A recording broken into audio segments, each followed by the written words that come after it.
wabarakatuh daripada Anjung Ilmu College Kedaman ke-11. Bersama-sama kita pada hari ini untuk membincangkan satu permainan yang boleh dikatakan telah mengukir nama di persada dunia. Permainan apa agak-agaknya? Kalau dahulu kita bermain permainan seperti lawan pemadam, gasing, lagi apa ya, congkak dan sebagainya. Tetapi pada kali ini ada satu permainan yang bukan hanya dipermainkan oleh budak-budak kecil ataupun dewasa, tetapi juga orang tua. Untuk kita tahu apakah permainan tersebut, kita saksikan visual ini. Hami.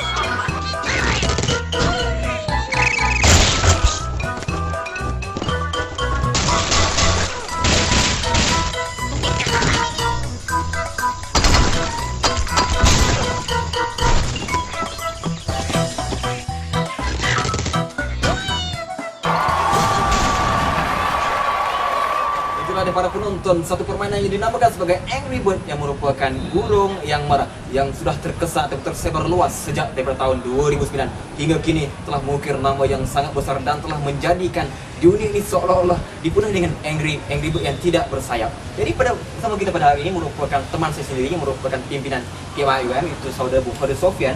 Kita di sini untuk membincangkan soal dalam setiap perkara kita tahu ada yang positif dan ada yang negatif. Jadi di sini kita mau mengambil untuk rancangan ini, kita mengambil yang positif saja supaya pemikiran kita ini jadi pemikiran yang jernih sahaja. Jadi pada pandangan saudara, bagaimanakah pendapat saudara mengenai di sebalik Angry Bird ini pasti ada kebaikan dia. Jadi mungkin boleh kita ulas apakah di sebalik Angry Bird sebenarnya menurut perspektif yang lebih baik, positif. Sila. Bismillahirrahmanirrahim. Assalamualaikum warahmatullahi wabarakatuh dan salam sejahtera. Pertamanya terima kasih kepada hadirin hadirat negara sudi untuk bersama kami dalam diskusi mengenai apa dia intipati daripada Angry Bird itu sendiri. Baik. Secara amnya kita tengok Angry Bird itu bermaksud angry, iaitu kemarahan, ataupun bird kita boleh tafsirkan sebagai burung. Jadi dalam bahasa Arabnya kita istilahkan sebagai sakhtu at-tuyur ataupun ghadabut tuyur. Angry Bird lah bagi mereka yang belajar bahasa Arab. Baik. Kalau kita tengok secara zahirnya, nama Angry Bird itu sudah menunjukkan satu sifat yang negatif, sifat marah. Tapi janganlah kita nilai daripada sudut zahir semata-mata. Kita perlu analisis apakah intipati yang terkandung dalam permainan Angry Bird itu. Sebagai contoh yang pertamanya saya ambil konsep, iaitu kita boleh lihat dalam permainan itu kita ditekankan konsep yang pertamanya, konsep pengorbanan, ataupun kita boleh tafsirkan sebagai sacrifice. Bagaimana soal pengorbanan burung-burung itu mengorbankan diri mereka untuk melawan musuh-musuh mereka. Ini satu poin ataupun satu kesimpulan yang dapat kita tafsirkan bahawasanya pengorbanan itu sangat penting untuk kita menjayakan apa saja misi kita dalam hidup kita. Kita tengok macam mana burung yang berwarna hitam sanggup untuk meletupkan dirinya semata-mata untuk mendapat kemenangan yang hakiki dalam permainan video. Yang keduanya iaitu konsep kerjasama. Konsep kerjasama ataupun dalam istilah dakwahnya kita panggil sebagai wahdatul fiqh ataupun sebagai munazam tanzim. Satu penyusunan organisasi yang teratur. Bagaimana kalau kita lihat setiap burung-burung itu mempunyai kapasiti ataupun kelebihan yang tertentu. Sebagai contoh, mungkin burung yang berwarna kuning, kuning, mempunyai kepakarannya itu boleh bertindak secara laju. Ini satu kelebihan yang ada pada burung yang kuning itu. Kemudian kalau kita lihat burung yang berwarna putih, iaitu tidak mempunyai kudrat yang mana, tapi sanggup mengorbankan anaknya untuk mengalahkan musuh-musuh. Bukan anak tapi dalam kandungan lagi. Dalam kandungan lagi, subhanallah. Jadi kita boleh rungkaikan bahawasanya soal kemahiran yang ada pada burung-burung itu telah disusun menurut strategi masing-masing. Jadi itulah keperluan yang perlu ada pada kita sebagai seorang manusia. Bila kita bergerak kerja dalam organisasi, perlu kita susunkan orang-orang kita berdasarkan kepada kepakaran masing-masing. Baik, yang ketiganya sahabat adalah elemen ketaatan, yang mana kita sebagai pemain, bila kita main dalam permainan Angry Bird, kita bertindak sebagai seorang ketua.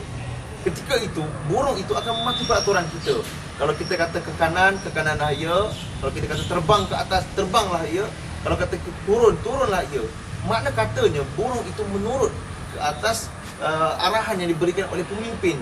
Jadi itulah itulah intipati yang boleh kita ambil ataupun sebagai istifadah. Sebab kalau kita lihat soal kepimpinan ataupun arahan pemimpin ini sangat memberi makna dalam kerja berkomunikasi. Sebagaimana kita tengok dalam sejarah peperangan Rasulullah SAW, bagaimana perang Uhud itu, ketika mana tentera Islam tidak mematuhi perintah Rasulullah SAW untuk jangan mengambil harta setelah kamu menang, tapi kerana ketamakan, kerana keengganan untuk mematuhi arahan Rasulullah, akhirnya tentera Islam turun dan mengambil harta ghanimah itu, dan akhirnya mereka telah menemui kekalahan yang besar. Jadi itu antara intipatinya, perlu kita untuk taat pada arahan pimpinan kita.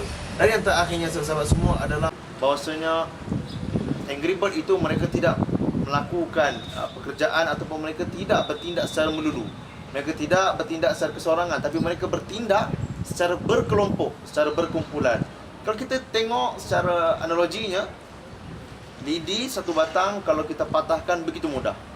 Tapi kalau lidi yang telah diikat dengan getah, kita patahkan mungkin agak susah dan agak berat. Jadi begitulah episod kehidupan kita.